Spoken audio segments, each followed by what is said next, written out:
following the deputy, The point okay? is, I'm alive.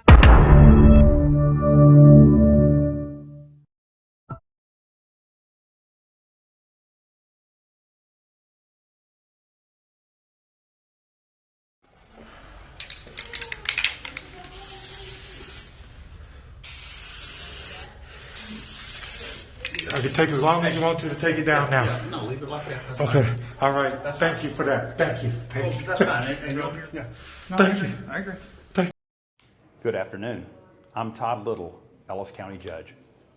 Today on social media, I witnessed an intentional and coordinated effort on the part of a few individuals to suggest that one of the decisions of our Commissioner's Court, that being the temporary placement of an office on the basement level of the historic courthouse, was racially and politically motivated. When I looked into the eyes of Constable Pope, the first African American ever elected in the precinct in Ellis County, I saw a humiliated black man led into the dungeon. It was almost like a lynching in public right before my eyes. Here was an accomplished, upstanding black man from a well-respected family serving Ellis County for years, thrown into the dungeon of Waxahachie Courthouse.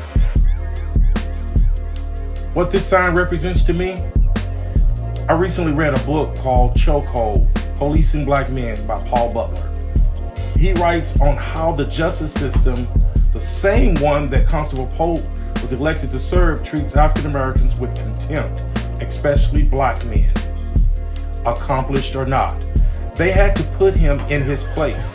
Yeah, Officer Pope. In today's climate, they want to bring back the good old days.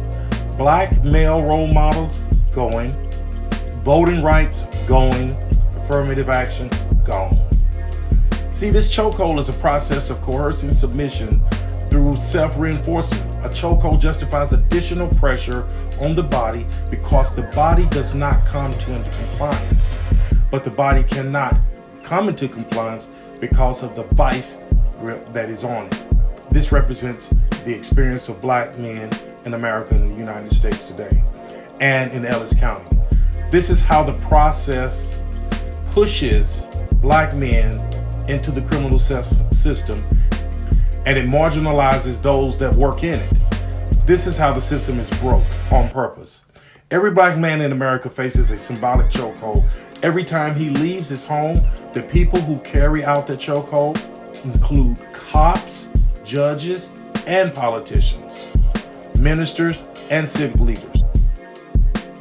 We're meant to marginalize African Americans by denying them the right to vote, hold jobs, get an education, or other opportunities, like being elected constable. My way to carry 2,000 pounds of food to Houston, Texas, my life was turned upside down. Yes, my freedom was taken away from me for this incident. Now they want me to serve 1 year in jail or pay $2,500 to restore the humiliation of my black ancestors. I say it's paid in full with the blood, sweat, and tears of the countless black Ellis County citizens that suffered through Jim Crow laws, denying them rights in the same courthouse that Officer Constable Pope was disrespected in. Power concedes nothing without demand. Frederick Douglass said that. Ask yourself, if this was a swastika, would they have placed a Jewish person in the basement? If so, would the consequences be the same? Would the Jewish community allow this symbol to stay with a plaque explaining it away? Shame on you, NAACP. That is not advancement. Those good white folks in Ellis County look to you, a civic organization, to teach them and lead them. Instead, you were salivating for hold hands, kumbaya, we shall overcome moments.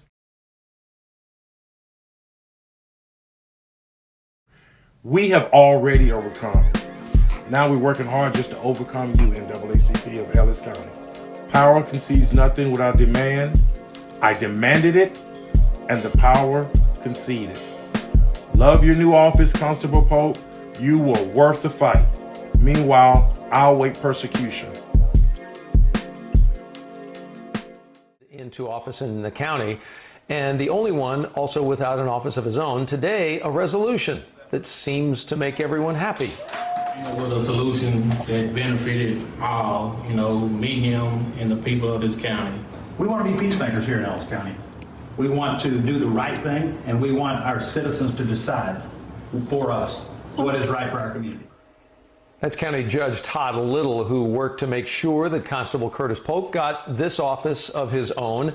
He moved in today out of the basement and away from an offensive sign that was on the wall, which was left over from the past and made Constable Polk uncomfortable. And you can understand why. The next step for the county, get the Historical Commission to meet and decide what they want to do with that sign.